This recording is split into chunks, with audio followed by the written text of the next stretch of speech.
اعوذ باللہ من الشیطان الرجیم بسم اللہ الرحمن الرحیم رب اشرح لی صدری ویسر لی امری واحلل عقدۃ من لسانی یفقہوا قولی اللہم صلی علی محمد وآل محمد۔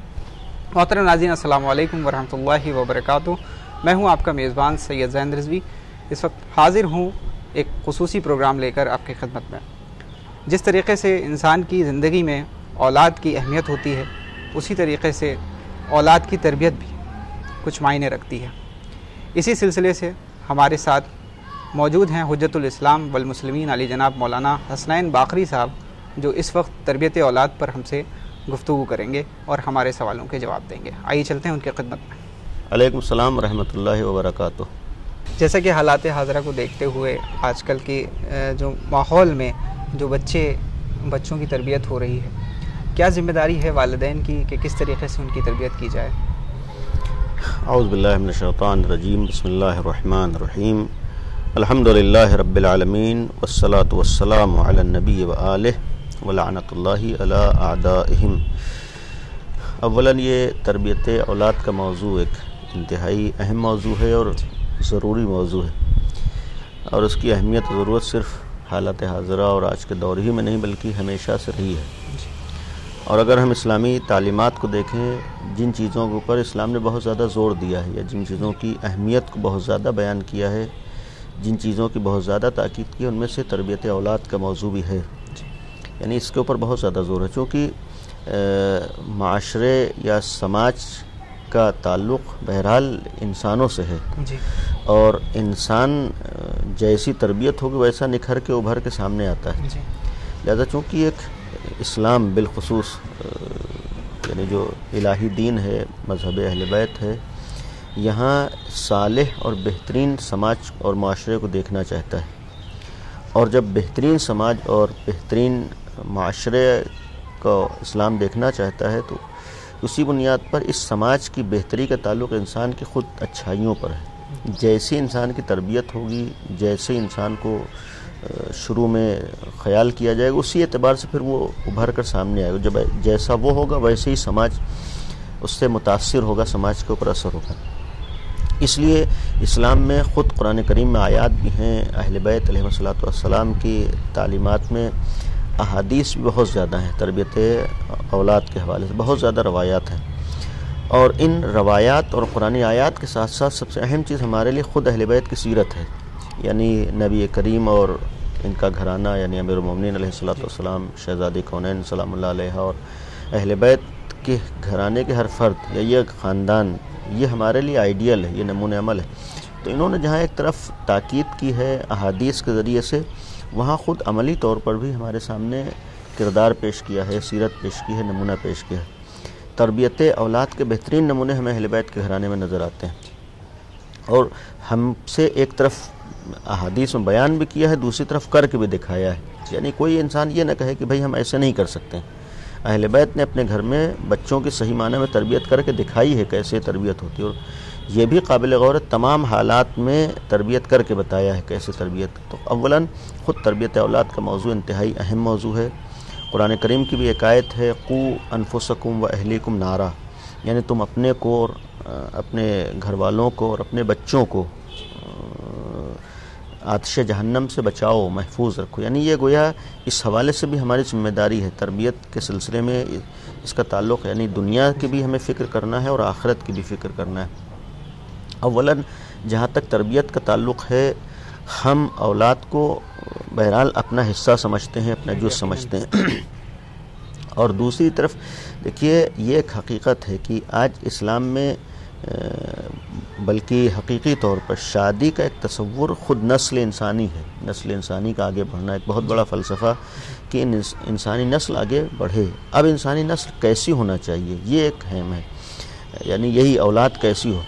تو اس کے لیے اگر ہم معصومین کی روایات میں آ کر دیکھیں، اولاً اس اہمیت سے زیادہ، چونکہ اہمیت سے کوئی انکار نہیں کر سکتا ہے، اہمیت کے بعد سوال یہ ہوتا ہے کہ تربیت کا آغاز ہمارے یہاں کب سے ہو، کہ اسلام نے کب سے تربیت کا آغاز کیا ہے۔ کہیں کہیں ہمارے ہاں غلط فہمی اس وقت ہوتی ہے کہ جب سے ہمیں تربیت پر توجہ دینا چاہیے، جس وقت سے تربیت کا آغاز کرنا چاہیے، اس وقت ہم توجہ نہیں دے پاتے ہیں۔ جب وقت گزر جاتا ہے تو پھر ہمیں افسوس ہوتا ہے، یہ معاملہ ہمارے ہاتھوں سے نکل چکا ہوتا ہے۔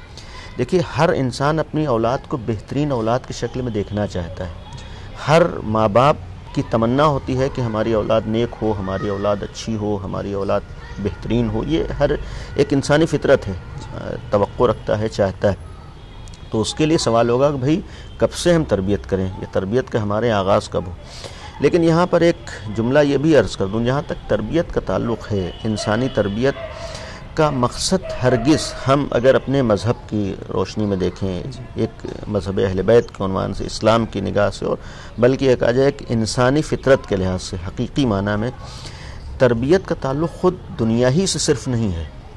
یعنی ایسا نہیں ہے کہ تربیت کا مطلب یہ ہے کہ ہمارا اولاد، ہمارا بچہ دنیا میں بہت اچھا رہے، دنیا میں اسے فائدے ہوں، دنیا میں نقصانات نہ ہوں، بلکہ ہمارے تربیت کا مطلب یہ ہوتا ہے کہ اس کی دنیا بھی بنے اور آخرت بھی بنے، یعنی دنیا میں بھی کامیاب ہو اور آخرت میں بھی کامیاب ہو۔ تربیت کا مطلب ہوتا ہے کہ ہماری اولاد کو دنیا میں بھی کوئی نقصان نہ ہو، اور حقیقی تربیت کا مطلب ہے آخرت میں بھی نقصان نہ ہو۔ بلکہ یہاں یہ بھی کہا جا سکتا ہے کہ حقیقی معنی میں محبت، چاہت، تربیت، لگاؤ، جو بھی ہم نام دیں، دنیا سے زیادہ آخرت کی فکر ہونا چاہیے۔ یعنی جس طریقے سے ہم اپنی اولاد کی فکر کر رہے ہیں، دنیا کے لیے فکر کر رہے ہیں، دنیا سے زیادہ ہمیں آخرت کی فکر کرنا چاہیے، اس لیے کہ یہ مسلم ہے کہ دنیا کی زندگی چند روزہ ہے، کچھ دن کی زندگی ہے، لیکن آخرت جہاں ہمیشہ رہنا ہے، تو ہم کو وہاں کی بھی فکر کرنا ہے۔ ہماری اولاد یہاں بھی محفوظ رہے، وہاں بھی محفوظ رہے، یہاں بھی وہ نیک رہے، وہاں بھی نیک رہے، یہاں بھی اچھی رہے، وہاں بھی اچھی رہے۔ لہذا اس عنوان سے ہمیں تربیت کرنا ہے۔ اس عنوان سے اگر ہم تربیت کریں، یا دوسری چیز جو میں نے ساتھ میں کہی کہ کب سے تربیت کا آغاز ہو، اگر ہم اسلامی تعلیمات میں دیکھیں، ہمارے یہاں تربیت کا آغاز اس وقت سے ہوتا ہے جب انسان شادی کا ارادہ کرتا ہے۔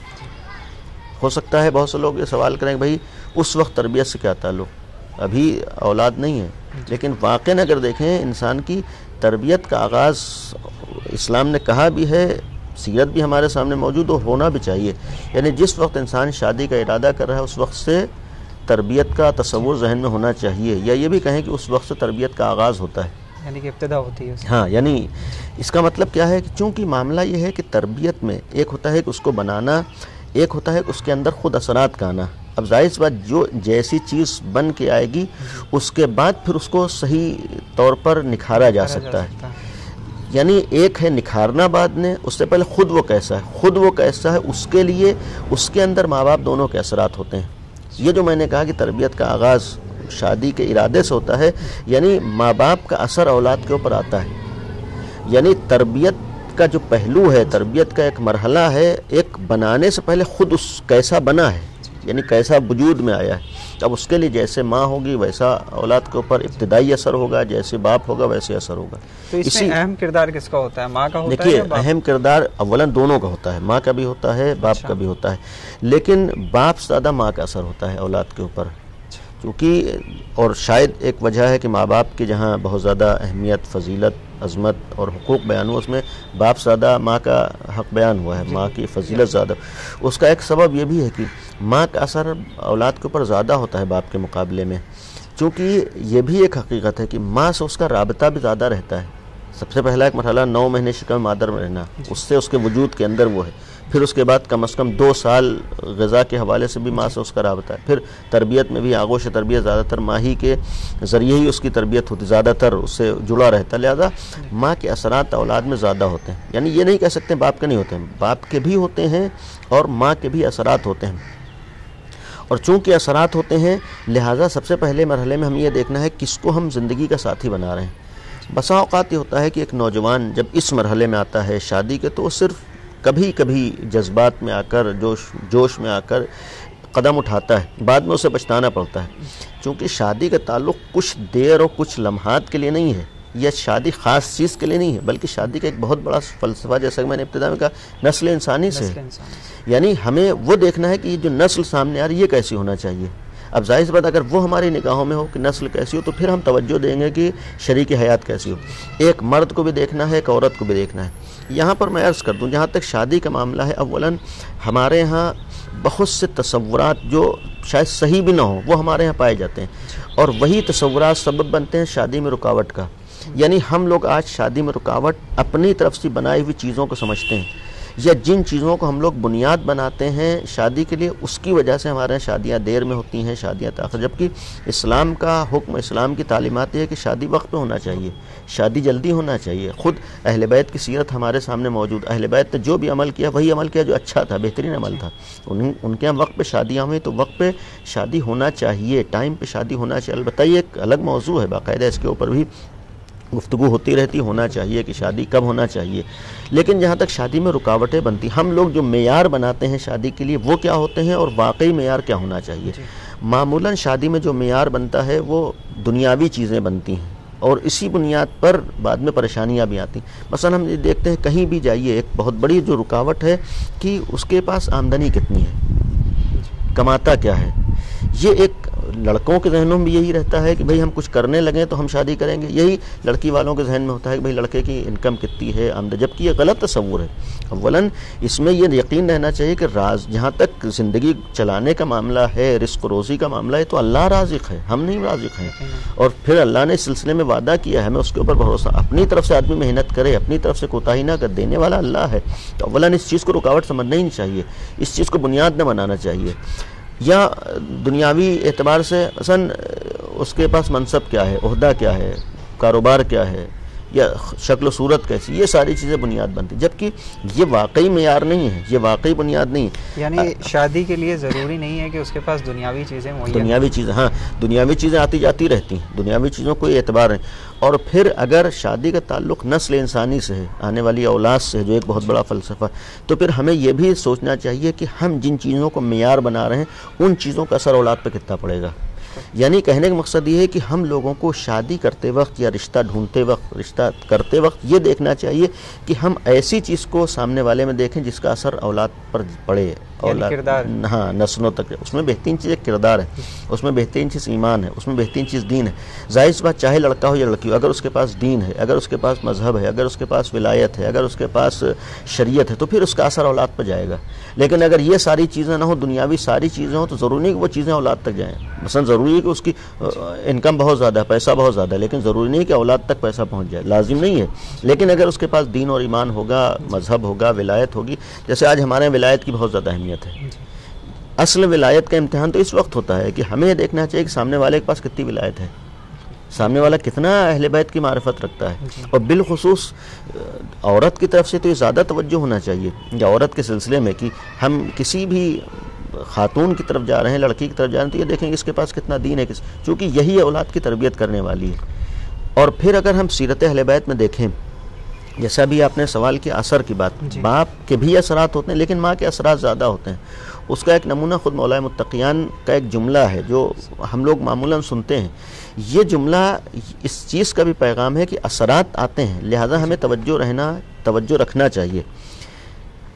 امیر المومنین کے سلسلے میں جملہ مشہور ہے کہ جب جناب عقیل سے، اپنے بھائی سے یہ کہا تھا کہ میری شادی کسی ایسی جگہ کرا دو جن سے جناب عباس کے سلسلے میں ہو کہ کربلا میں حسین کے کام آئے، دین کے کام آئے، اور ایک ان صفات کے حامل اولاد ہو۔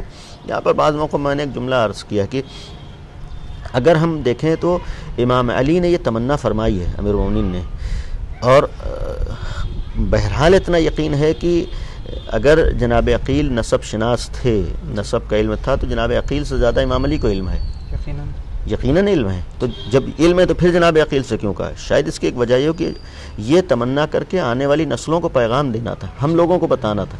اگر اپنے علم پہ عمل کر لیتے تو پیغام کیسے جاتا؟ شاید ایک پیغام یہ ہو کہ شادی کرتے وقت جس چیز کو معیار بنانا چاہیے وہ کیا چیز ہونا چاہیے، یعنی معیار یہ ہونا چاہیے کہ ایسی خاتون ہو، ایسی عورت ہو، ایسی لڑکی ہو کہ جو ایسی اولاد کو سامنے لائے جو دین کے کام آ سکے، جو دیندار ہو سکے، جو اہل بیت کے کام آ سکے، اہل بیت والی ہو۔ امیر المومنین نے تمنا کی ہے کہ جو امام وقت کے کام آئے، امام حسین کے کام آئے، کربلا میں کام آئے، یعنی اور وہی وجہ ہے کہ جناب عباس کا اگر کردار دیکھیں، سیرت، واقعاً آج تاریخ کے انسانی میں اہل بیت کے بعد ایسی کوئی فرد نظر نہیں آتی ہے۔ اہل بیت کے گھرانے میں بھی ایک عظیم الشان شخصیت جناب عباس ہے۔ اس کا ایک پہلو کیا ہے؟ یہ خود تمنا ہے، یعنی ایسی ماں تھیں۔ صحیح امیر المومنین جیسا باپ ہیں، اس کے بھی اثرات ہیں امیر المومنین لیکن امیر المومنین کی ساری اولادیں ایک جیسی نہیں ہیں، بہت سے اولادیں امیر المومنین کی لیکن سب ایک جیسی نہیں ہیں۔ یہ فرق اگر دیکھیں تو کسی حد تک شاید فرق ماؤں کی طرف سے۔ امام حسن، امام حسین سب سے بافضیلت ہیں، اس کا ایک سبب کیا ہے؟ جناب سیدہ جیسی سلام اللہ علیہ جیسی ایک ماں ہے. اس کے بعد دوسرا مرحلہ ہے جناب عباس کا، کہ باپ ایک ہے امام حسن امام حسین اور جناب عباس کے، ماں کیا ہے؟ جناب ام البنین ہے. لہذا وہ فرق نظر آ رہا ہے. اور یہی اثرات ہی ہیں کہ ایک جملہ مولا کائنات کا مشہور ہے. جنگ صفین جب ہو رہی تھی تو اس وقت جنگ صفین میں امام حسین بھی تھے، جناب عباس بھی تھے، اور جناب محمد ابن حنفیہ جو امیر المومنین کے بیٹے ہیں، یعنی خود امام حسین بھی بیٹے ہیں، جناب عباس بیٹے ہیں، ماں الگ الگ ہیں. تو جناب محمد ابن حنفیہ کے لیے ایک جملہ ملتا ہے کہ جنگ میں آگے بڑھ رہے تھے اور بڑھتے بڑھتے خالی ٹھہر گئے تھے، رک گئے تھے. تو اس وقت مشہور ہے کہ مولا کائنات نے فرمایا تھا کہ یہ جو میدان جنگ میں تم ٹھہرے ہو، یہ اثر تم نے ماں سے لیا ہے. یعنی اس کا مفہوم مطلب یہ ہے کہ ماں کے اثرات بھی اولاد میں آتے ہیں، ماں کے اثرات بھی اولاد میں ہوتے ہیں. تو مقصد یہ تھا کہ تربیت کا آغاز جو میں نے کہا کہ اس وقت سے ہونا چاہیے. یہ اس لیے اس وقت سے ہونا چاہیے کہ باپ کے اثرات بھی ہوں گے، ماں کے بھی اثرات ہوں گے. جب دونوں کے اثرات ہوں گے تو پھر ایسا ہم زندگی کے ساتھی تلاش کریں کہ جو یعنی بہترین اثر انداز ہو سکے آنے والی نسلوں کے لیے، آنے والی اولاد کے لیے. اس میں ظاہر سی بات ہے معیار دین ہونا چاہیے، معیار شریعت ہونا چاہیے، معیار ولایت ہونا چاہیے، معیار معرفت خدا ہونا چاہیے. اور اس کے لیے اگر ہمارے روایات بھی معصومین کے دیکھیں، شادی میں جہاں تک روایات کا تعلق ہے، امام نے فرمایا کہ اگر تم رشتے میں دین کو معیار قرار دو گے، یعنی یہ دیکھو گے سامنے والے کے پاس دین کتنا ہے، دینداری کتنی ہے، مذہب کیسا ہے، معرفت اہل بیت کتنی ہے، تو مفہوم یہ ہے کہ پھر اللہ تمہیں دین بھی عطا کرے گا، اس کی وجہ سے دنیاوی چیزیں بھی تمہیں ملیں گی. لیکن اگر تم اس کو بالکل نظر انداز کر دو، خالی دنیاوی چیزوں کو معیار بناؤ، تو تم ہر چیز سے محروم رہ جاؤ گے. تو لہٰذا معیار اس چیز کو بنانا چاہیے، یہیں سے تربیت کا آغاز کرنا چاہیے. بہرحال اس کے پھر مراحل ہیں بہت سے. جیسے کہ ابھی ایک جملہ اکثر سننے کو ملتا ہے کہ 10 سال پہلے جو احترام اور تہذیب اور تمیز اور جو تربیت تھی اولادوں میں وہ اب نہیں ہے. اس کی اولاً اس کے بہت سے وجوہات ہیں، بہت سے اسباب ہیں. جیسے دیکھیے، اولاً ہم نے کہا کہ تربیت کا آغاز تو کہاں سے ہونا چاہیے. ہمارے یہاں وہاں سے تربیت کا آغاز نہیں ہو پاتا ہے، توجہ نہیں ہوتی ہے. یعنی وہم و گمان میں بھی نہیں ہوتا ہے کہ ہم یہاں سے تربیت کا آغاز کریں، جبکہ وہ ایک موقع ہے جہاں سے تربیت ہونا چاہیے. پھر دوسری چیز، فرق آنے کا ایک سبب اور وجہ یہ کہ پہلے الحمدللہ ہمارے یہاں گھروں میں بہت سی چیزوں کی جانب توجہ دی جاتی تھی، جو اب مال افسوس یہ کہ اس وقت بہت سے گھرانوں میں شروع ہی سے بعض چیزوں پہ توجہ نہیں دی جاتی ہے. مثلا ان کے تربیت کیسے ہونا چاہیے، ان کی خیال کیسے کرنا چاہیے، ان کو اچھی عبوری باتوں کس طریقے سے ٹوکنا چاہیے. ایک سبب یہ بھی ہوا کہ یہی وجہ ایک واقعاً بہت سی چیزیں ہمارے یہاں لوگ گھروں سے سیکھتے تھے. تہذیب ہے، ادب ہے، مذہب ہے، دین ہے، یہ گھروں سے سیکھتے تھے.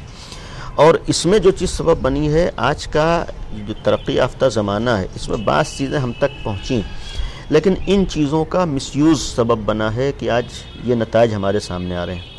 یعنی اسی لیے میں نے کہا کہ غلط استعمال، ورنہ چیزیں بری نہیں. ان میں سے مثال کے طور پر ٹیلی ویژن ہے، ان میں سے مثال کے طور پر موبائل ہے. اس طرح کی چیزیں، اس طرح کے چیزوں کا استعمال اگر ہم نے صحیح کیا ہوتا تو اس کا اثر تربیت پر صحیح طور پر پڑتا.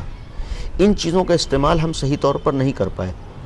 آج آدمی کے لیے وقت نہیں ہے، ٹائم نہیں. کیوں ٹائم نہیں ہے؟ ہر آدمی زیادہ تر موبائل میں بزی ہے. گھروں میں بھی معاملہ یہ ہے کہ معمولاً ہم لوگ بڑوں کی بات کریں، بڑوں معمولاً آج ان کے پاس وقت نہیں ہے کہ موبائل کے علاوہ کچھ اور دیکھ سکیں. زیادہ تر موبائل پہ ٹائم گزرتا ہے، وقت گزرتا ہے. موبائل سے ٹائم بچا تو ٹیلی ویژن ہے، لیپ ٹاپ ہے، یعنی اس طرح کی چیزوں پہ ہمارا ٹائم جاتا ہے. ہم تربیت کے لیے وقت نہیں دے پاتے ہیں، بچوں پہ اپنے توجہ نہیں دے پاتے. باپ بھی سوچتا ہے ہم بزی ہیں، بہت زیادہ مصروف، باہر ہے وہ بھی مصروف ہے، گھر میں آیا تو موبائل اسے چاہیے وہ بھی مصروف ہے، اولاد پہ توجہ نہیں ہو پا. ماں بھی گھر کے کاموں میں مصروف ہے، جو وقت ملا وہ موبائل میں جاتا ہے زیادہ وقت، تو وہ بھی مصروف ہے، یعنی توجہ نہیں ہو پاتی. پھر اس کا ایک نتیجہ یہ ہوتا ہے کہ چونکہ ہم گھر میں چاہتے ہیں، مثال کے طور پر ہم موبائل لیں، ابتدائی سے آج بچوں کے ہاتھ میں موبائل آتا ہے. اب ظاہر سی بات جب موبائل آ رہا ہے، توجہ نہیں ہے، دھیان نہیں ہے، خیال نہیں ہے، نگرانی نہیں ہے، تو اس میں پوری دنیا موجود ہے. بچپن ہی سے جو چیز وہ آج چاہتا جس طریقے سے دیکھا جاتا ہے کہ اسی پر میں ایک سوال کر رہا ہوں آپ سے کہ جیسے کہ دیکھا جاتا ہے کہ دنیاوی چیزیں تو ہم سیکھ رہے ہیں لیکن دینی اور وہی اسی لیے میں نے کہا کہ اس میں سب کچھ موجود ہے. اسی لیے میں نے کہا کہ اس میں سب کچھ موجود ہے. بھائی اگر اس میں بری چیزیں تو اچھی چیزیں بھی ہیں، تو معاملہ کہ اچھی چیزوں کی طرف آتا کون ہے یا لے کے کون آتا ہے، یہ کون بیان کرتا ہے. اسی لیے ہم کسی چیز کو اچھی یا بری نہیں کہتے، ہمارا اس چیز سے استعمال کیسا ہے. خود موبائل نہ تو اچھی نہ بری، یہ ہمارے اوپر ہے کہ ہم اس کا استعمال اچھی چیزوں میں کر رہے ہیں یا بری چیزوں میں کر رہے ہیں. آج ہم اپنے بچے کو آج ہم اپنے بچے کو انہی چیزوں سے اچھی چیزوں کی طرف لے کر جا رہے ہیں، مثلا دینی معلومات میں اضافہ کر رہا ہے، مذہب کی یا آج واقعاً بچپنے سے ہم لوگ سوچتے ہیں کہ بھائی گیم ہی تو ہے، کارٹون ہی تو دیکھ رہا ہے، جبکہ واقعاً آج کے دور میں دیکھیں آج دنیا بہت آگے جا چکی ہے۔ یعنی یہ ہمارے ناظرین کو بھی معلوم ہے اور معلوم ہونا چاہیے کہ آج ابتدائی سے جو چھوٹے چھوٹے بچوں کو کارٹون دکھائے جاتے ہیں یا گیم دکھائے جاتے ہیں، ہم یہ سوچتے ہیں بچہ ابھی کارٹون دیکھ رہا ہے، گیم دیکھ رہا ہے، بہرحال جانور ہیں وہ کیا ہے، جبکہ یہ ہم بھول جاتے ہیں کہ انہی کارٹونوں انہی گیم کے ذریعے تربیت ہوتی ہے۔ ہماری اگر توجہ نہ ہو تربیت کی طرف تو دنیا تربیت کر رہی ہے، وہ اپنے حساب سے کر رہی ہے، ادھر دین اپنے حساب سے تربیت کرنا چاہتا ہے، دنیا اپنے حساب سے تربیت کر رہی ہے۔ ہم تو اپنی گویا جان چھڑانے کے لیے کہ ہم بہرحال مصروف رہیں، ڈسٹرب نہ ہو، اور موبائل ہم لیے ہیں، بچے شیطانی کا موبائل پکڑا دو کچھ دیر بزی رہیں گے، یہ ہوتا ہے معمولاً۔ جبکہ یہ بھول جاتے ہیں کہ زیادہ موبائل لینے میں اگر چاہے گیم کھیل رہا ہو یا کارٹون دیکھ رہا ہو، ان گیم اور کارٹون میں جو بظاہر کچھ نہیں لیکن غلط تربیت ہوتی ہے۔ بہت سی ایسی چیزیں ہمارے برصغیر جیسے ماحول میں جتنے کارٹون اور گیم آ رہے ہیں مختلف زبانوں میں، اس میں بہت سی ایسی باتیں ہوتی ہیں، بہت سی ایسی چیزیں ہوتی ہیں جو آہستہ آہستہ غلط اثر ڈالتی ہیں، آہستہ آہستہ اس کی غلط راستے کی طرف لے جاتی ہیں۔ آج بہت سے نتائج جو ہمارے سامنے برے آتے ہیں اس کا ایک سبب ابتدا سے یہ چیزیں ہوتی ہیں اور اس طرف توجہ نہ ہونا، ان چیزوں کا خیال نہ ہونا۔ تو مقصد یہ ہے کہ یہ چیزیں بھی ایک تربیت میں اثر انداز ہوتی ہیں، تربیت میں اثر رکھتی ہیں، لہذا ہمیں دیکھنا چاہیے کہ ہم کون سی چیز دکھا رہے ہیں، ہم کن چیزوں کی طرف لے کر آ رہے ہیں۔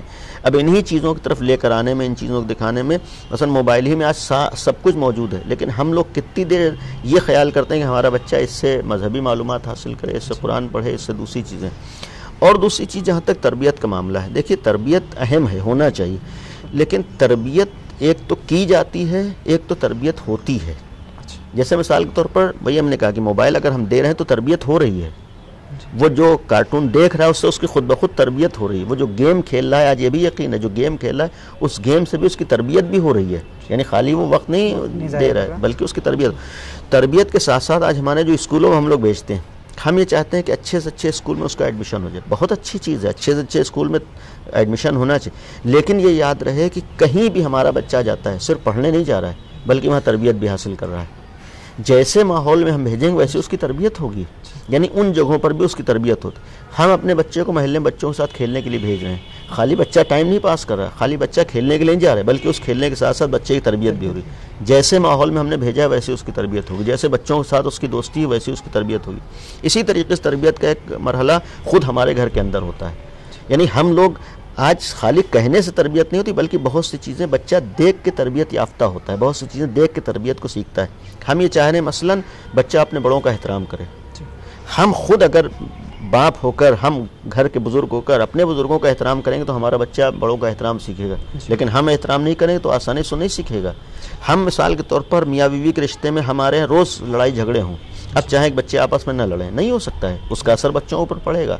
ہم احترام کے قائل نہ ہوں آپس میں، بچوں سے چاہیں کہ ایک دوسرے کا احترام کا نہیں ہو سکتا ہے، یعنی یہ خود ایک تربیت کا مرحلہ ہے۔ معمولاً تربیت میں بولنے میں مثال کے طور پر جھوٹ ہے ایک بدترین چیز، ہر آدمی کہتا ہے، بچہ جھوٹ بولتا ہے ہمیں برا لگتا ہے، لیکن ہم یہ بھول جاتے ہیں کہ کبھی کبھی ہم لوگ خود اپنے بچوں کی جھوٹ کی تربیت کرتے ہیں، اس لیے کہ اگر چھوٹا سا بچہ ہمارے بغل میں لیٹا ہے، ہمارے ہاتھ میں موبائل ہے، کسی کا فون آیا، بچہ دیکھ رہا ہے کہ گھر میں ہمارے باپ لیٹے ہوئے ہیں، ہم نے فون پر کہا کہ میں مثال کے طور پر آفس میں ہوں، میں مارکیٹ میں ہوں، تو ہم نے کہہ تو دیا، اپنا پیچھا چھڑا لیا، اس کو نہیں معلوم ہم نے کیا کہا، لیکن بچہ تو دیکھ رہا ہے، یعنی نہ چاہ کر بھی ہم اس کی تربیت کر رہے ہیں۔ یعنی یہ ہیں بظاہر معمولی چیزیں، بہت ہی دیکھنے میں کوئی نہیں، لیکن ان سب چیزوں کے اثرات ہوتے ہیں۔ تو ایک چیز یہ، اسی طریقے سے مثلاً یہ ہے کہ ہم نماز صبح کے لیے اٹھنے پر تیار نہ ہوں، ہم نہ اٹھیں، نماز ظہر ہے جب دل چاہا پڑھا، نہیں دل چاہا نہیں پڑھا، مغربین ہماری چھوٹ گئی، یہ بھی کوئی تربیت سے تعلق رکھتے ہیں، یعنی ان چیزوں کا بھی تربیت سے تعلق ہے کہ اگر ہم خود دھیان دیں گے، اگر ہم خود توجہ دیں گے تو پھر یعنی کہ بچے کے سامنے ہم جس چیز کو بھی ہلکا سمجھیں گے ہاں اس کا اثر لے گا۔ ہاں بچہ اثر، اچھائیوں پر ہم توجہ دیں گے تو اچھے اثرات بچے پر ہوں گے، برائیوں پر ہم توجہ دیں گے تو برے اثرات بچے کے اوپر ہوں گے، یہ ایک اہم چیز ہے۔ جیسا کہ ایک سوال آیا تھا ابھی ہمارے پاس رکاب گنج سے، انہوں نے سوال کیا اپنے کہ ہمارے جو بچے ہیں وہ آج کل آج کے دور میں اور کل کے دور میں جو ہم نے دیکھا کہ پہلے تہذیب زیادہ تھی بچوں کی، ڈر تھا بچوں کو. آج کے بچے جو ہیں یہ ڈر ختم کرنے کے لیے ان بچوں کو ہم نے بگاڑ دیا ہے. تو اس کا مطلب کیا ہے؟ نہیں دیکھیے، ایک چیز ہے کہ آج اولاً خود معصوم کی روایت بھی ہے کہ اپنے بچوں کو زمانے کے اعتبار سے تربیت دو. اس کا کبھی کبھی ایک غلط مفہوم ذہن میں آتا ہے. دیکھیے، جو ایک انسانی اقدار ہیں وہ کبھی نہیں بدلتے. جو یعنی اسلامی اقدار ہیں ان میں تبدیلی نہیں آتی اس کی طرف. یعنی جو چیزیں غلط تھیں چاہے پہلے ہوں آج ہوں، غلط ہے. بری چیز جو پہلے تھی آج بھی بری ہے. یہ نہیں ہو سکتا ہے کہ زمانے کی ترقی کرنے کی وجہ سے ہم سوچیں کہ بری چیزیں اب اچھی ہو گئی. نہیں، یہ نہیں ہو سکتا. یہی غلط فہمی ہوتی ہے کہ ہم بعض وقت بری چیزوں کو پھر یعنی آج کے زمانے میں اگر بچہ مثال کے طور پر نماز نہیں پڑھ رہا ہے تو نماز اگر نہیں پڑھ رہا ہے، پہلے زمانے میں سختی ہوتی تھی. آج ہم کہیں گے نہیں، دل چاہے پڑھے دل چاہے نہ پڑھے. یہ غلط ہے. نہیں، بہرحال اس سے ہمیں پڑھانا ہے، اس کے اوپر سختی کرنا ہے. یا بچہ مثال کے طور پر غلط کام کر رہا ہے، اگر غلط کام کر رہا ہے تو اس کا مطلب یہ نہیں ہے کہ ہم آج کے زمانے میں کہیں زمانہ ترقی کر چکا ہم کچھ نہ بولیں. نہیں، کبھی کبھی بعض وقت صحیح فیصلہ نہ کر پانا یا صحیح طریقے کو اپنا نہ پانا، جس کا نتیجہ آج ہمارے سامنے ہوتا ہے. مقصد یہ ہے کہ جو چیزیں پہلے غلط تھیں آج بھی غلط ہوں گی. پہلے جن چیزوں کا خیال ہونا چاہیے آج بھی خیال ہونا چاہیے. ظاہر سی بات ہے کہ دیکھیے اس میں بھی بہت سی چیزیں اور بھی سبب بنی ہیں. پہلے دنیا میں وہ چیزیں ہر انسان کے ہاتھ میں نہیں تھیں جو آج ہیں. ابھی میں نے مثال دی موبائل کی. پہلے بچوں کے ہاتھوں موبائل نہیں تھا، لہذا وہ ساری چیزیں ان کو نہیں معلوم تھی. آج ہر بچے کے ہاتھ میں موبائل ہے. اب ظاہر سی بات جب بچے کے ہاتھ میں موبائل ہے تو بہت سی چیزیں وہ سیکھے گا، وہ جانے گا. دوسری طرف یہ ہے کہ آج جو فرق آیا ہے ادب و احترام کا نہ ہونا. ادب و احترام نہ ہونے کا ایک سبب میں نے یہ کہا کہ تو آج کے کارٹون، گیم، یہ ساری چیزیں ہیں. دوسری طرف خود ہم لوگوں کا بچپن سے توجہ نہ دینا ہے. دیکھیے، عدم و احترام کا جہاں تک تعلق ہے، کبھی کبھی ہم لوگ بعض چیزوں کو شروع میں اگنور کرتے ہیں لیکن وہی ہمارے لیے بعد میں مصیبت بن جاتی ہے. اگر گھر میں بچہ ہے، ہمارا بچہ اگر کوئی شیطانی کر رہا ہے یا برائی کر، بعض وقت وہ چیزیں اچھی لگتی ہیں لیکن دوسری جگہ جب وہی چیزیں ہوتی تب ہمیں بری لگتی ہیں. اگر ہم نے اس وقت توجہ دی ہوتی، اس وقت خیال کیا ہوتا، اس وقت روکا ٹوکا ہوتا تو پھر یہ نوبت نہ آتی. مثال کے طور پر بچوں کو بدتمیزی کرنا ہے، بچوں کا کہنا نہ ماننا ہے، یہ ہمیں بچپنے سے سکھانا ہے، بچپنے سے اس کی عادت ڈالنا ہے. دیکھیے، تربیت کا مطلب اگر سختی نہ ہونا ہے تو سختی نہ ہونے کا مطلب یہ نہیں ہے کہ بالکل ہی اس کو اس کے حال پہ چھوڑ دیا جائے. نہیں، تربیت میں ایک پہلو سب سے اہم ہوتا ہے، ہمیں اس کے ساتھ چلنا ہے لیکن اس طریقے سے چلنا ہے کہ ایسا نہیں ہے کہ جو وہ چاہے وہ ہوگا. یہیں سے غلطی ہوتی ہے. غلط ظاہر سی بات ہے، اس کی وہ سوچ نہیں ہے، اس کی وہ فکر نہیں ہے. محبت کا مطلب یہ نہیں ہے کہ جو بھی بچہ چاہے ہم اس کے ساتھ ویسے ہی کریں، جو بھی بچہ چاہے ہم اسے دے دیں. نہیں، واقعی محبت کا مطلب یہ ہوتا ہے کہ ہم یہ دیکھیں کہ اس کے لیے واقعی بھلائی کس چیز میں ہے، واقعی فائدہ کس چیز میں. اس کے ساتھ اگر ہم خیال کریں تب تو یہ تربیت ہے، ورنہ وہ واقعی تربیت نہیں ہوتی. مثلا یہی آج بچوں کے مرضی کے مطابق چلنا ہے. آج ایک لڑکی ہے مثلا ایک غلط راستہ اپنا رہی ہے یا کسی سے تعلقات ہیں، دوستی ہے جو اسلام میں جائز نہیں، حرام ہے. ماں کو معلوم ہے، بعض وقت اولاد ناراض نہ ہو، اولاد کو برا نہ لگے، یا یہ اس راستے پہ چل رہی ہے اسی میں خوش ہے، رہنے دو. ہم یہ اولاد کی محبت میں نہیں کر رہے بلکہ اس کی بگاڑ رہے ہیں، بلکہ اسے نقصان پہنچا رہے ہیں. ہمیں خود نہیں احساس ہے کہ ہم اس کے ساتھ برا کر رہے ہیں. ہم یہ سوچ رہے ہیں کہ ہاں ہم اس کے مخالفت نہیں کر رہے ہیں، ہم باپ سے مثلا نہیں کہہ رہے ہیں، ہم نہیں بتا رہے ہیں تو یہ اس کے ساتھ بھلائی کریں. یہ بھلائی نہیں کر بلکہ اس کو خود جہنم میں ہم لے جا رہے ہیں، ہم خود اس کو نقصان پہنچا رہے ہیں. تو کبھی کبھی بعض وقت اس کے ساتھ ہم یہ سوچتے ہیں بھلائی کریں جبکہ بھلائی نہیں ہوتی ہے، نقصان ہوتا ہے. مثال کے طور پر شریعت میں جو چیزیں حرام و حلال ہیں، حرام و حلال کا مطلب یہی ہے کہ دنیا میں بھی ہم محفوظ رہیں، آخرت میں محفوظ رہیں. ہمارے حلال حرام کے اوپر توجہ شروع نہیں دیتے ہیں. یہ سوچتے ہیں کہ بچہ ہے. نہیں، بچہ نہیں. شریعت اس لیے تاکہ اس کا کوئی نقصان نہ ہو، شریعت اس لیے تاکہ وہ دنیا میں بھی محفوظ رہے، آخرت میں محفوظ رہے. جو چیزیں حرام ہیں ہم اگر شروع سے توجہ دیں، جو چیزیں حلال ہیں شروع سے توجہ دیں، واجبات کو ہم شروع سے کروائیں تو یقیناً اس کے اثرات بھی سامنے ہیں. ہم توجہ نہیں دیں گے تو پھر بدتمیزی بھی کرے گا، کہنا بھی نہیں مانے گا اور پھر ہمارے لیے وہ مصیبت بن جائے گا. اچھا، یہ جس طریقے سے اگر کوئی ان کاموں کو انجام نہ دے تربیت کے سلسلے سے تو اس کے نقصانات کیا کیا ہوتے ہیں؟ دیکھیے، اولاً ایک فریضہ، بہت سی روایات ہیں ائمہ اہل بیت علیہم الصلوۃ والسلام کی جس میں باپ کی ذمہ داریاں یا والدین کی ذمہ داریاں بیان ہوئی. کیونکہ اسلام میں معمولاً حقوق اور ذمہ داریاں دو طرفہ ہیں. جیسے مثلاً اگر اولاد کی ذمہ داری ہے کہ باپ کا احترام کرے، اولاد کی ذمہ داری ہے کہ باپ کا خیال رکھے، اولاد کی ذمہ داری ہے کہ ماں کے ساتھ حسن سلوک کرے، یعنی واجب ہے، ضروری ہے. لیکن ایسا نہیں ہے کہ اسلام نے صرف ایک ہی کے اوپر ذمہ داریاں عائد کی. جس طریقے سے اولاد کی ذمہ داریاں ہیں کہ ماں باپ کا خیال کرے، اسی طریقے سے ماں باپ کی بھی ذمہ داریاں ہیں کہ اولاد کے سلسلے میں بھی بعض فرائض و بعض ذمہ داریوں کو نبھائے. یعنی یہ طرفینی معاملہ ہے، دو طرف کا معاملہ ہے. تو یہاں ہمارے یہاں روایات بہت سی ہیں جس میں باپ کے اوپر بھی اور ماں کے اوپر بھی ذمہ داریاں عائد کی گئی ہیں کہ آپ کو توجہ دینا ہے، آپ کو خیال کرنا ہے، حتیٰ یہاں کس طریقے سے تربیت کرنا ہے، ان سب چیزوں کو ماں باپ کے سلسلے میں اسلام نے پیش کیا ہے. مثال کے طور پر شروع ہی سے، اب جیسے میں نے کہا جہاں سے آغاز ہوگا پہلا مرحلہ ہے جہاں شادی کرنا ہے، حتیٰ اس کے بعد بعض موقعوں پر وقت، دن، ٹائم، یہ سب چیزیں جو اسلام بیان کر رہا ہے، کس وقت ہونا چاہیے، کس دن ہونا چاہیے، حتیٰ مثال کو شادی کے لیے جو اوقات بیان ہوئے ہیں، دن بیان ہوئے ہیں، اس کا بھی ایک سبب ہے، اس کا بھی ایک راز ہے، اس کا بھی ایک سبب وہی اثرات کا ہونا ہے. اس کے بعد پھر ہر مرحلے میں جو اسلام حرام غذا کا مثلا معاملہ ہے، مثلا کون سی غذائیں کھائے، انسان کون سی غذاؤں کو استعمال کرے. ظاہر سی بات ہے کہ ایک مرد جو غذائیں استعمال کر رہا ہے، عورت جو غذائیں استعمال کرے، اگر یہ حلال و پاک ہوں گی تو پھر اولاد کے اوپر اچھے اثرات ہوں گے. اگر یہ حلال و پاک نہیں ہے، نجس غذا ہے، حرام غذا ہے، تو یقیناً اس کے اثرات سامنے آئیں گے.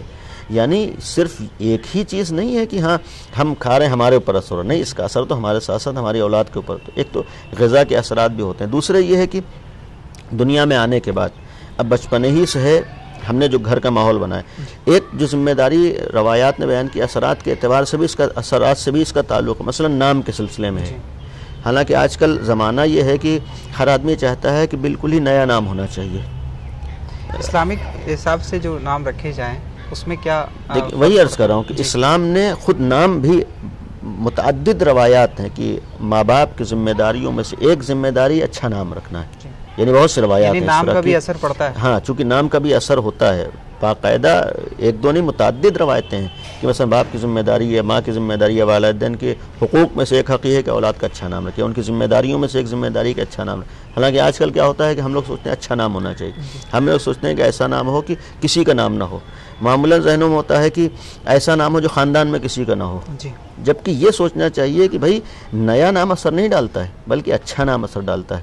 آج بہترین ناموں میں سے ہمارے اہل بیت علیہ السلام کے اسماء ہیں. میں یہاں پر آپ کو روکوں گا اور ایک سوال ہے یہاں پر. ایک سوال یہاں پر یہ بھی ہوتا ہے کہ اہل بیت اطہار علیہ السلام کے نام پہ نام نہ رکھو، بچے کو ڈانٹتے ہو، جیسے محمد رکھ دیا یا علی رکھ دیا یا حسن رکھ دیا یا حسین رکھ دیا. دیکھیے ان بچوں کو اگر ڈانٹ رہے ہیں ہم تو اس میں بید بھی ہوتی ہے. بہت سے ایسے سوال. دیکھیے ان ناموں کا احترام اپنی جگہ ہے. یعنی اہل بیت علیہ السلام کا ہر جہت سے ہمارے اوپر احترام واجب ہے، ہر لحاظ سے ہمارے لیے احترام واجب ہے. لیکن اگر ہم مثال کے طور پر بچے کا نام علی رکھ رہے ہیں، بچے کا نام ہم مثال کے طور پر حسن رکھ رہے ہیں، تو صحیح ہے، یہ منسوب ہے ادھر ہی. لیکن یہاں ایسا نہیں ہے کہ یہ وہ علی ہے. یعنی اگر ہم بچے کو ڈانٹ رہے ہیں تو اب یہ نام تو اس کا ہے. اگر غلط باتوں کی طرف متوجہ کریں تو اس سے نام سے تعلق نہیں ہے. یعنی ایسا نہیں ہے کہ اہل بیت کی روایات میں اس چیز کو منع کیا گیا ہو کہ اگر نام رکھ دیا پھر نہ ڈانٹو. البتہ کسی حد تک بعض روایات میں ہے کہ خیال کرے، یعنی احترام کرے ناموں کا بھی احترام ہونا چاہیے، توجہ ہونا. لیکن اگر کوئی غلط بات ہے اور غلط چیز کے اوپر ہم ٹوک رہے ہیں، غلط چیز کے اوپر ڈانٹ رہے ہیں، تو یہ غلط چیز پر اس لیے ڈانٹ رہے ہیں تاکہ اس نام کی لاج بچی رہے. بالکل. یعنی یہ سوچ کر ہم اگر اسے مثال کے طور پر تنبیہ کی ضرورت آ رہی ہے، تنبیہ کریں، اس لیے نام تنبیہ کریں تاکہ جو نام ہم نے رکھا ہے اس نام کی وہ لاج باقی رہے، لاج بچی رہے. تو یہ یعنی پہلو نگاہوں میں. اب اس سے تو ایک بہتری کا پہلو آ جاتا ہے، ایک اچھائی کا پہلو آ جاتا ہے. ہاں، یعنی اگر ہم اس حد تک احترام کریں جو بہت اچھی چیز ہونا بھی چاہیے، تو پھر اس میں مثال کے طور پر گالی دینے میں ہمیں توجہ دینا، نہ گالی دیں، وہ غلط بھی ہے.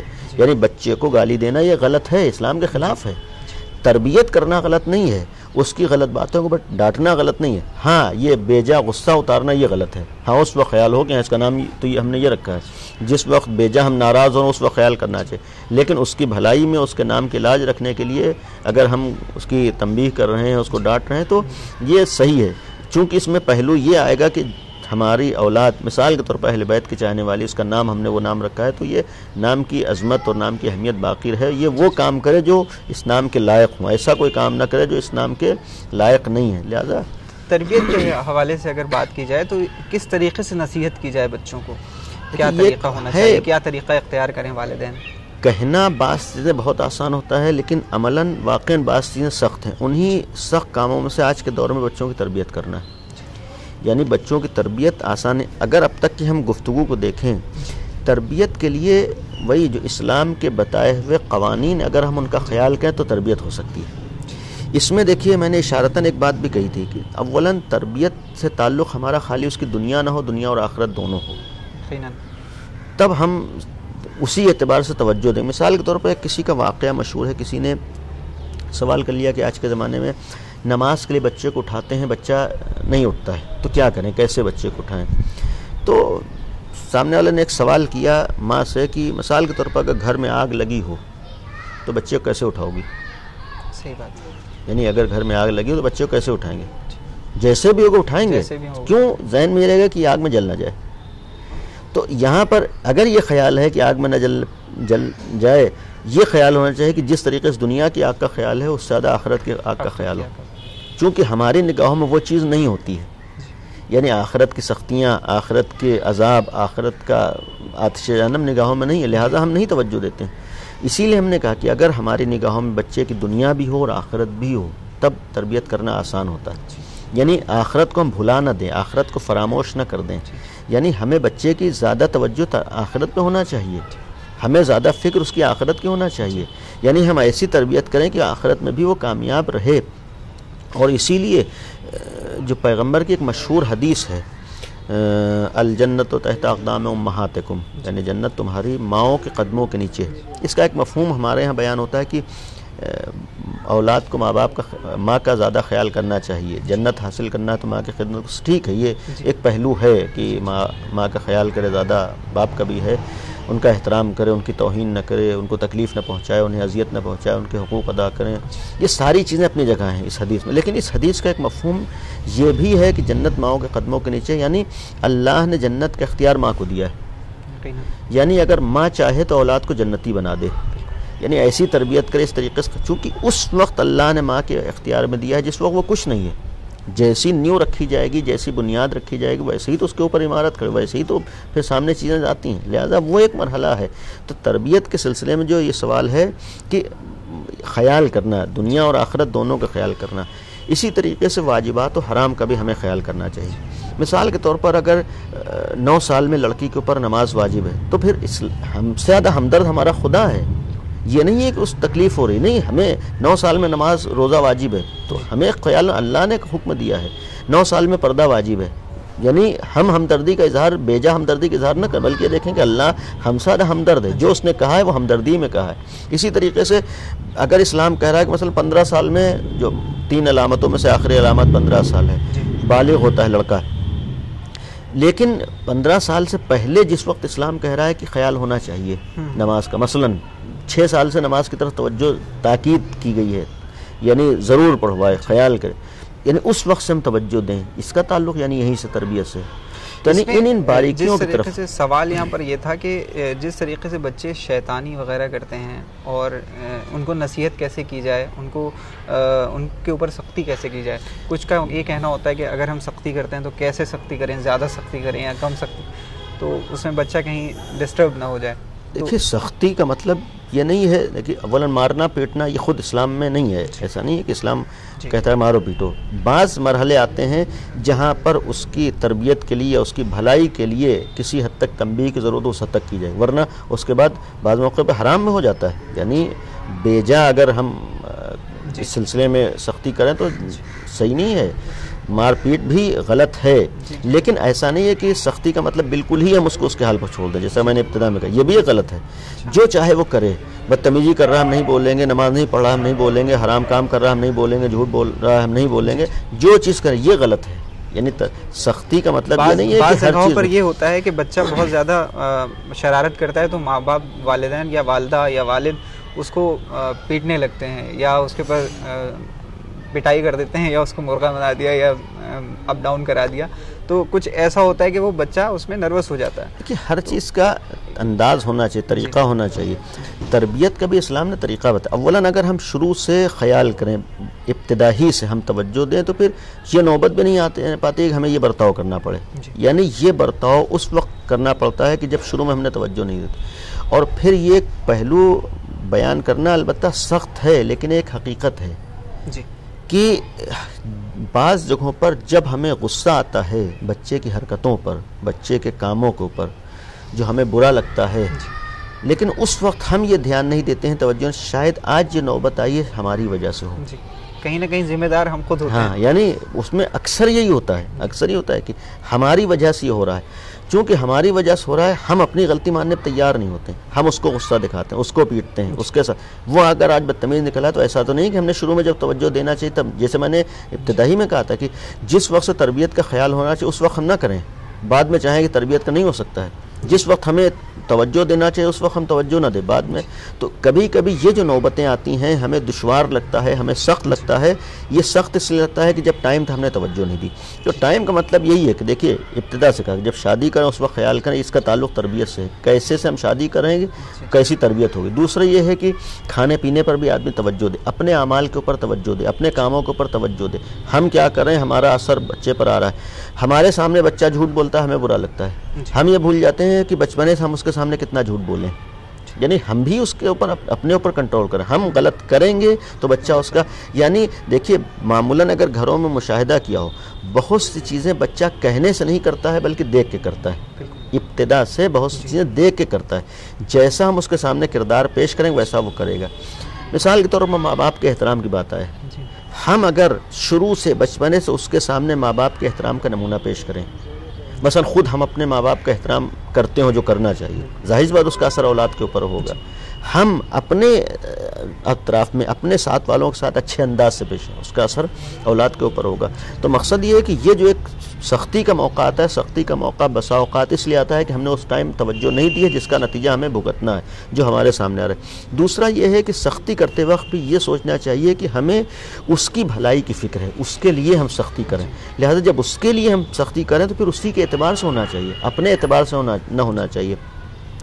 کبھی کبھی ہمارے ہاں سختی اپنے اعتبار سے ہوتی ہے یا اپنے کو ہم دیکھتے ہیں، یعنی ہم یہ بھول جاتے ہیں بھائی اگر ہمیں غصہ آیا ہے تو یہ غصہ ہمیں آیا صحیح آیا ہے یا غلط آیا ہے، یعنی یہ جو غصہ ہمیں آیا ہے صحیح آیا یا غلط ہے۔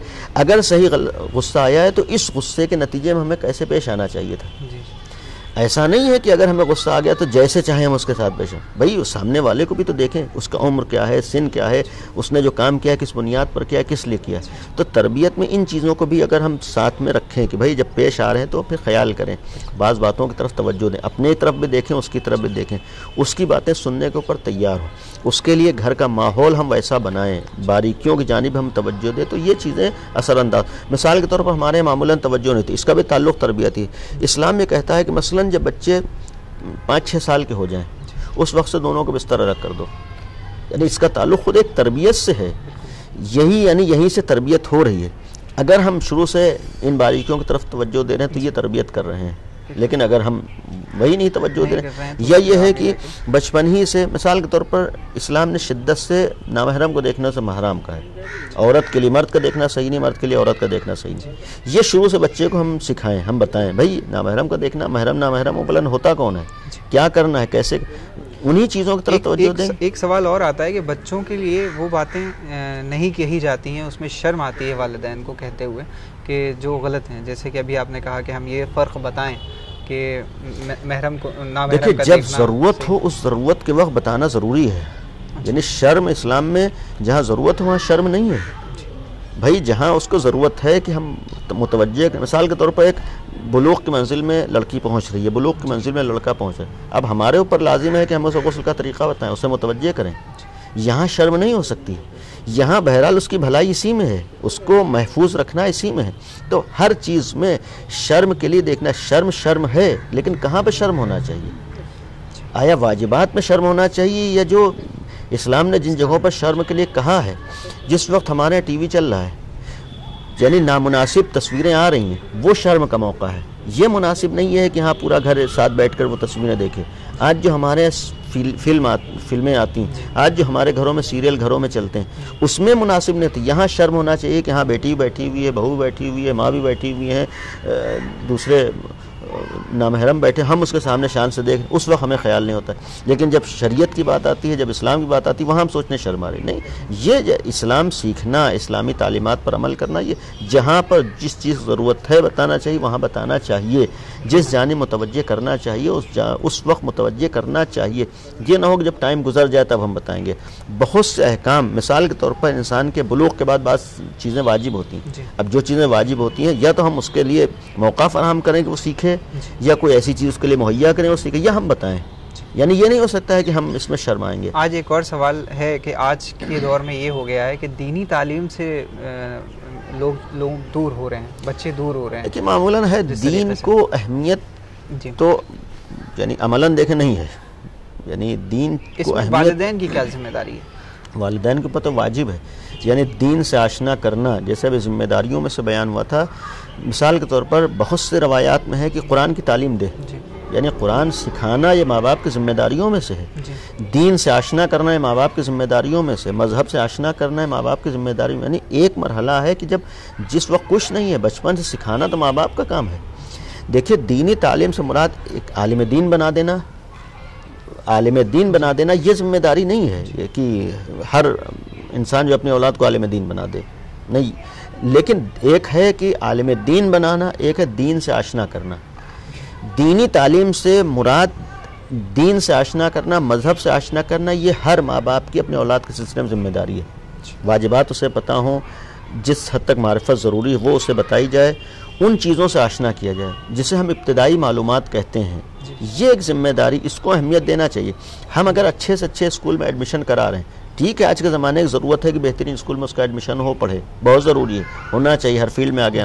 لیکن اس کا مطلب یہ نہیں کہ وہ دین سے آشنا نہ ہو. نہیں، یہ بھی ایک ذمہ داری ضروری ہے کہ آج دین سے بھی آشنا کرنے کے لیے کوشش کریں، دین سکھانے کے لیے ہم کوشش کریں، گھر کا ماحول دینی بنائیں دین سکھانے کے لیے. اس ذمہ داری، ورنہ قیامت میں جن چیزوں کا جواب دینا ان میں سے ایک یہ بھی ہے کہ اپنے اولاد کو کتنا دین سکھایا ہے، اپنی اولاد کو کتنا دین سے آشنا کیا. اور یہاں یہ جملہ البتہ سخت ہے، لیکن روایات کی روشنی میں ہے کہ بعض ماں باپ، چونکہ امتحان کا مرحلہ آتا ہے انسان کے لیے، اگر اولاد اچھی ہوتی ہے تو کبھی کبھی ماں باپ کی وجہ سے اچھی ہوتی ہے، اگر اولاد بگڑتی ہے تو کبھی ماں باپ کی وجہ سے بگڑتی ہے. اگر ماں باپ کے توجہ نہ دینے کی وجہ سے اولاد بگڑی ہے تو صرف اولاد کا نقصان نہیں ہے، ماں باپ کا بھی نقصان ہے. یعنی حتیٰ یہاں تک ہو سکتا ہے کہ اگر اولاد جہنم میں جا رہی ہے تو یہ ماں باپ نہیں کہہ سکتے ہم سے کوئی مطلب نہیں. اگر شروع میں توجہ دینا چاہیے، صحیح راستے پہ نہیں لگایا تو وہ خود ذمہ دار ہیں، یعنی اس کا شکار وہ بھی ہیں. اسی لیے ایک روایت ہے کہ اللہ جو ہے، جو یعنی اثرات والی بات ہے، حقوق اور ذمہ داریوں کی بات ہے، ایک دوسرے کے سلسلے میں اجر بھی ہے.